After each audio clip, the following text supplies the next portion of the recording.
Coucou et bienvenue dans cette partie de la vidéo où nous allons apprendre, nous allons régler les choses que nous avons omis de régler. Et là, dans la partie patient, on avait oublié d'afficher les données du patient. Donc, c'est ce qu'on va faire. Et pour afficher les données, on va aller au niveau de la vue patient liste. Patient liste de LiveWire. Donc, ici, c'était patient-list. Et juste lors de l'affichage, on avait mis le bouton delete, on avait mis le edit. On va ajouter un troisième qui est le show. Et donc, pour l'ajouter, on va juste dupliquer le edit. Et là, ça sera show pour qu'on puisse afficher tous les détails du patient. Ici, on aura show. Ici, la route, ça sera patient.show. Et une fois que c'est fait, on va aller au niveau du web.php pour le définir au niveau des routes. Donc, je vais dérouler patient. Jusqu'à te le montre, on va fixer d'abord pour patient. Là, on a create, on a store. Et ce qu'on veut, on va juste encore dupliquer le... Non, on va plutôt aller dupliquer le edit qui prend déjà en paramètre le code du patient. Donc ici, c'est patient. Et ça sera show et non edit, show. Ici, le name, c'est patient.show. Ici, la classe, c'est patient controller. Et ici, on va appeler la méthode show. Donc, on va nous rendre maintenant le patient controller. Et on a le index, on a le edit. Et on va juste dupliquer le edit pour afficher le patient.show.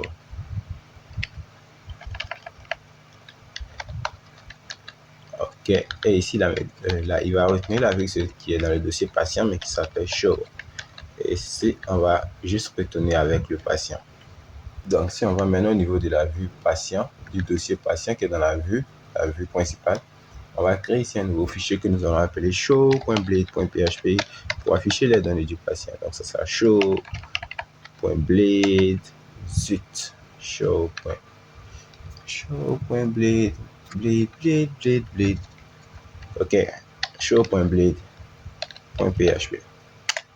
Là, ça permettra d'afficher les données du patient et juste ce qu'on va venir faire, on va venir au niveau de la console et on va générer une nouvelle composante LiveWire.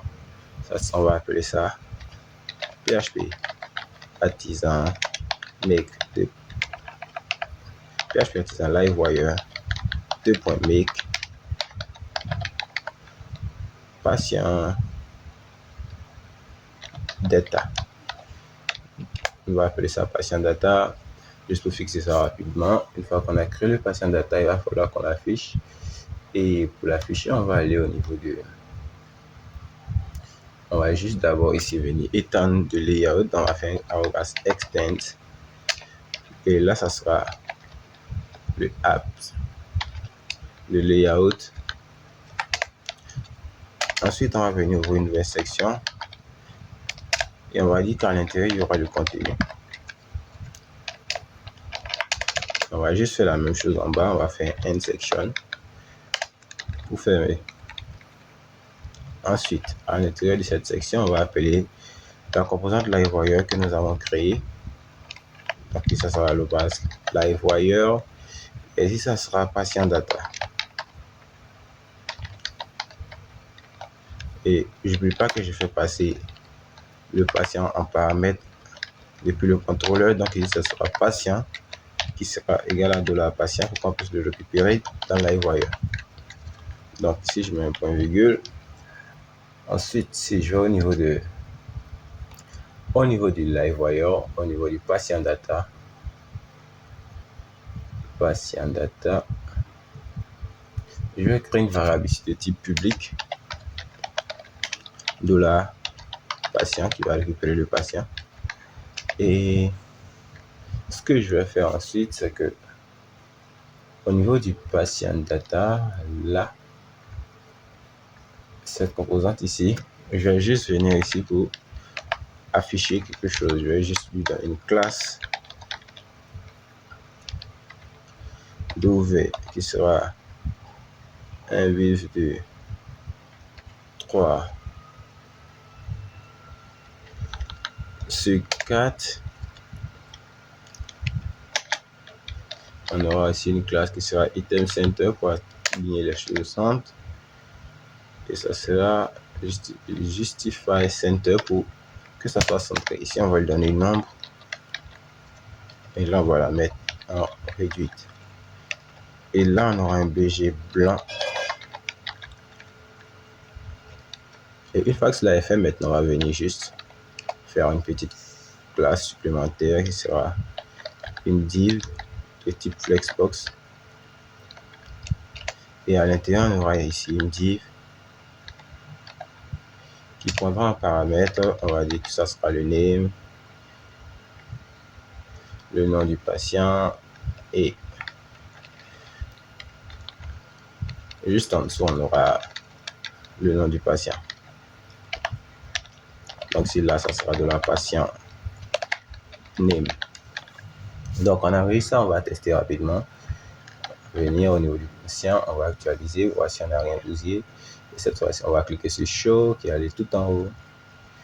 Et là, on a bien le Peter Wu Update qui apparaît. OK. Et ce que je vais mettre ici, je vais juste venir faire une marge de 8 pour qu'il soit. OK, on a bien une marge de 8. Et je vais procéder pareil pour afficher les autres champs.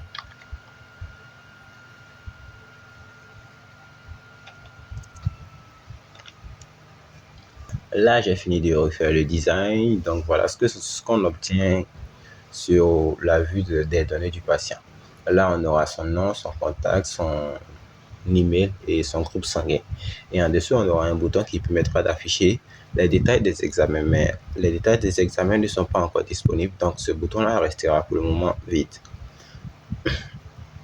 Donc, une fois qu'on a fini de redresser la partie du patient, on va se rendre maintenant au niveau de l'employé. Et si vous voulez voir à quoi la partie du patient, le design ressemble, c'est quelque chose de vraiment très simple. Au niveau de la div principale, j'ai juste mis une marge de 8 sur tous les côtés. Je lui ai dit de prendre la dimension de 2 sur 4, c'est-à-dire il divise la page, la largeur qui reste en 2 et il prend une partie pour imposer le design. J'ai aligné les choses au centre. Je lui ai mis des centrés aussi. J'ai mis une nombre et j'ai mis un padding de 3. À l'intérieur, j'ai créé une div qui a la classe flex et qui a le justify between. Et à l'intérieur, j'ai mis un nom et ici la classe. Et vous pouvez vous rendre compte que j'ai dupliqué ce même code là jusqu'à la fin. Donc, c'est pas quelque chose de vraiment très compliqué. Vous pourrez le refaire. Ensuite, la seconde partie à régler, c'est au niveau des employés. Vous savez que dans la dernière partie de la vidéo, nous avons listé les employés et nous les avons classés par catégorie. Et que cette fois-ci, on recherche avec nos champs de recherche rapides. Je pense qu'on va trouver s'il y a quelqu'un. On va trouver, OK. Vous voyez que là, maintenant, on a ajouté la fonction. On a la fonction de l'employé qui apparaît ici. Alors que lorsqu'on faisait la création de l'employé, on avait déjà mis la fonction. Ah oui, on avait déjà mis la fonction, mais si je choisissais la spécialité docteur, on voulait avoir un autre menu déroulant qui permettait de choisir la spécialité. Donc, c'est ce qu'on va faire. On va aller au niveau, on va juste fermer tout ça. On va fermer lui, on va fermer le patient data, on a fini avec lui. On a fini avec lui aussi, on a fini avec lui. Ils sont tellement nombreux. OK. On va aller maintenant au niveau de Create Employee. On va tout d'abord chercher. Donc, ça sera employé create. Non, je pense que j'ai mis form. OK. Employé form au niveau de live. Et ici, on va venir définir une nouvelle variable qu'on va appeler spécialité. Donc, la variable, c'est public $specialties. En vrai, on va permettre de lister toutes les spécialités. Et ici, au niveau du rendu, on va indiquer $vis specialties est égal à speciality, le modèle speciality,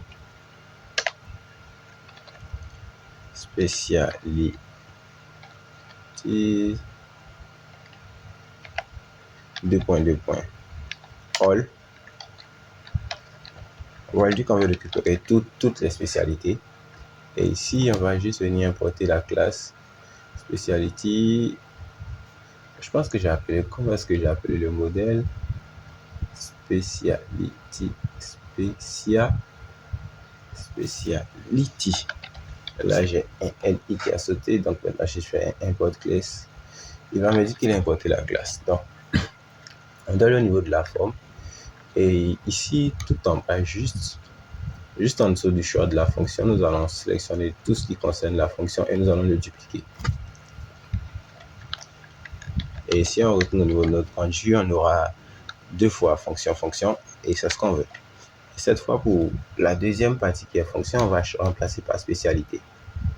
Donc, ici, ça sera pas fonction, ça sera spécialité. Spécialité. Et ici, ça sera pas $all function, ça sera spécialité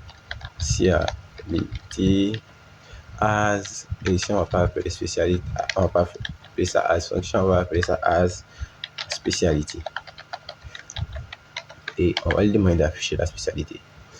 Donc, si on refait ça et qu'on actualise, on voit que là, on a la spécialité qui est spécialité d'eau et ophtalmologue. Mais le X, c'est que si on choisit une autre fonction, si on choisit uniquement que la fonction du docteur, alors là, il faut qu'on puisse avoir, comment dire, qu'est-ce que je voulais signifier? Si on choisit la fonction du docteur, on devrait choisir la spécialité. J'ai oublié ce que je voulais faire. Bref, on va laisser tel quel. Et si on choisit la fonction, on aura ici le docteur, l'infirmier, et ici on pourra choisir la spécialité. Donc, une fois qu'on a choisi la spécialité, il faut qu'on puisse ajouter cette spécialité là au niveau de la base de données. Donc ici, on va juste encore retenir au niveau de l'employé form et renommer ça en Speciality ID. Speciality ID. Et si on se rend au niveau de voyeur, on doit venir créer ici cette variable Speciality ID. Donc, on va juste dupliquer celle de fonction ID.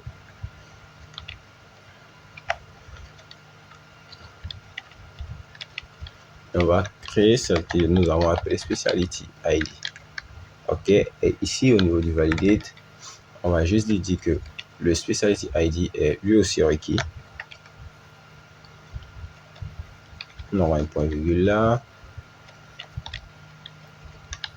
Speciality ID est aussi requis. Et là, on va juste lui dire que Speciality ID est égal à $vis Speciality ID. Et là, on n'oublie pas de mettre une virgule. Et si on fait ça, je pense que c'est bon. On va actualiser. On va juste ici venir chercher. On va créer un person. On va l'appeler Monoro Antoinette. Et ici, au niveau du numéro, ça sera monoro@gmail.com. Le contact, ça sera 05111111, blablabla. Ici, on choisira une fonction au hasard. On va lui dire qu'elle est infirmière. Et la spécialité, on va dire que la spécialité du dos. Et ici, on va cliquer sur enregistrer l'employé. Et on est bien redirigé sur la page des employés. Et cette fois-ci, on recherche Monoro Antoinette. On a bien sa spécialité qui est infirmier.